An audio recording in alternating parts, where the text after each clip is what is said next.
Olá pessoal, conforme combinado, eu vou abordar com vocês agora a questão da nossa atividade. Vamos resolver a atividade ponto a ponto aqui, eu vou esclarecendo para vocês por que a resposta A é errada, B é certa, enfim, e aí é por diante, tá? E aonde está cada resposta no material, seja na lâmina, seja na videoaula, tá? Então eu vou deixar para vocês bem claro onde está a resposta de cada uma. Primeira questão da nossa atividade, fala da relação da anterioridade da lei penal e do princípio da legalidade.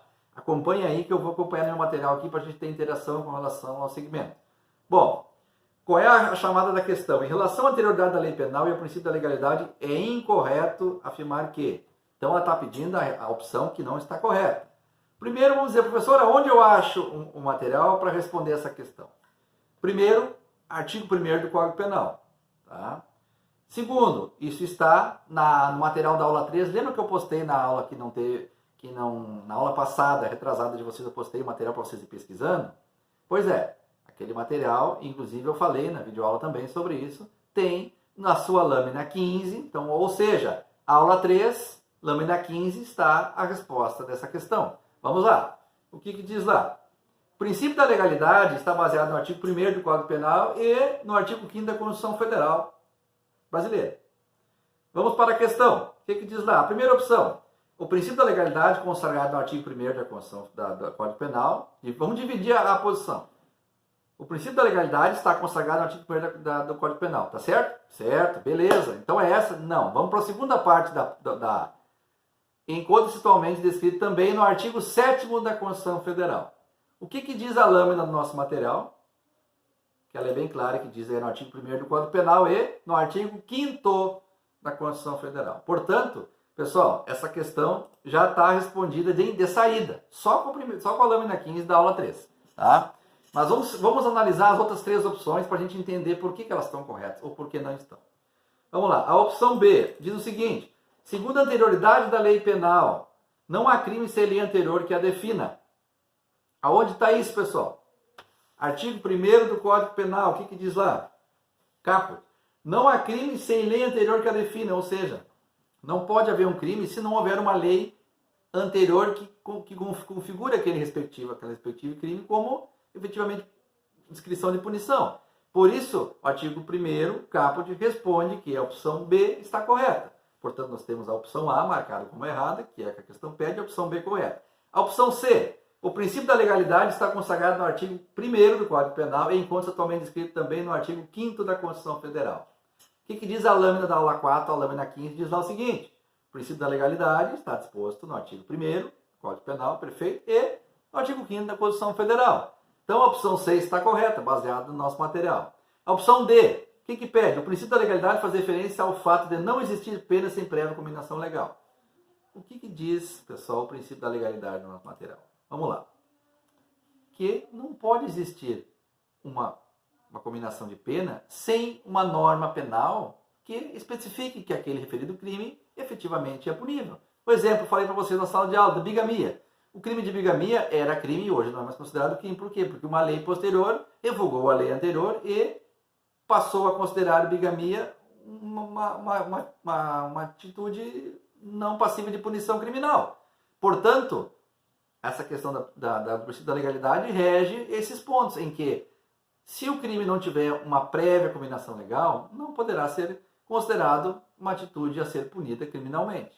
Então, a opção da questão, a opção D está correta. Portanto, na primeira questão da nossa atividade, a opção a ser marcada errada é a opção A, tá? Baseada na lâmina 15 da nossa aula 3.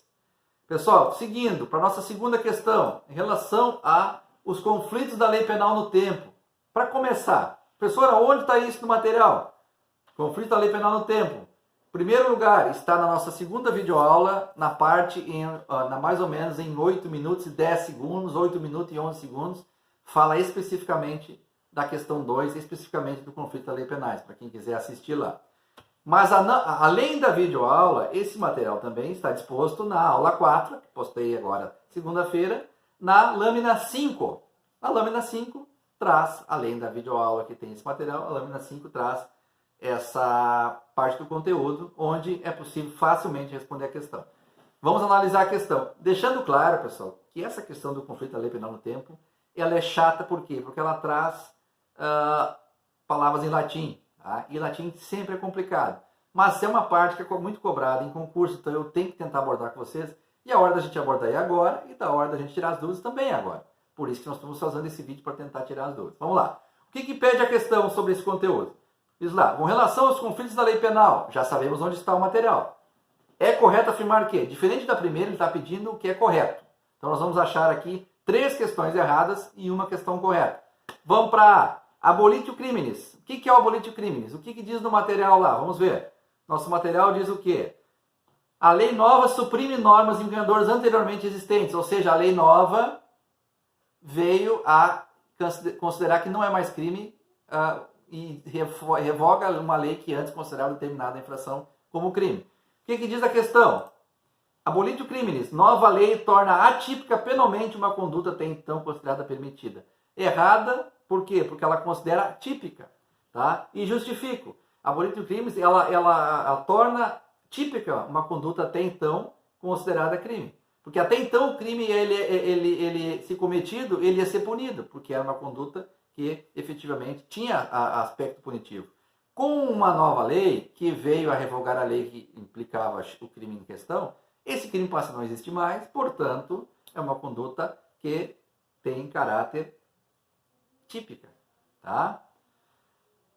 Bom, novatio legis incriminadora. O que é isso aí? O que diz ali? Nova lei não define objetivamente, né, como crime fato antes considerado lícito. Pessoal, uma nova lei, para ela entrar em vigor, ela é obrigada a considerar o crime que até então era considerado ilícito. O que diz nosso material sobre essa posição? O que diz lá? A lei nova incrimina fatos antes considerados ilícitos. Então, desculpe, a novatio legis incriminadora vem e incrimina fatos que antes não eram crimes. Ao contrário do que eu falei para vocês do crime relacionado a casamento antes. Tá? Por quê? Porque ela veio, o crime que antes era permitido, com a nova lei passa a não ser mais. Por isso que a novatio legis incriminadora tem uma posição de apontar o crime. O que diz a opção B? Diz que a nova lei não define como crime fatos antes considerados ilícitos. É o contrário, ela define. Por isso a opção B também está errada. A opção C, novatio legis impérios. O que nos diz a opção C? Novatio legis impérios. A nova lei piora de alguma forma ou situação a situação do agente, diga-se do criminoso. Por exemplo, uma pena mais grave para a mesma conduta. Vamos lá. Durante a execução de um crime de sequestro, a lei muda. A lei muda. A pena que era de 10 a 12 passa de 12 a 15. E o crime está em andamento. Tá? Então, o camarada vai passar a ter a sua configuração punitiva implicada na nova lei, que vai piorar a situação dele, porque passa de 10 a 12 a 12 a 15. Tá? Então, mas nessa linha que a novatio legis impérios nos apresenta. Portanto, quando a opção C nos diz lá que a nova lei piora de alguma forma a situação do agente, está correta. Tá? Então, nós temos a opção A errada, a opção B errada e a opção C correta, brevemente classificada. E a opção D, que é a última da questão, nos diz o seguinte: novatio legis in melius. O que é isso? Essa palavra confusa em latim. Tá? Diz o seguinte: nova lei prejudica de algum modo a situação do agente. O que diz no nosso material? A lei nova modifica o regime anterior beneficiando o sujeito. Ou seja, se a lei nova, quando ela entrar por beneficiar o sujeito, ela vai se chamar a novatio legis in melius. Ou seja, a lei nova veio a melhorar, melius, melhorar em latim, a situação do sujeito. Portanto, a opção D está errada. Por quê? Porque ela diz que a lei nova ela prejudica a situação do sujeito. Pelo contrário, ela melhora a situação do sujeito quando é o caso de ser usado. Portanto, pessoal, a segunda questão da nossa atividade é a opção C a ser marcada, previamente analisada.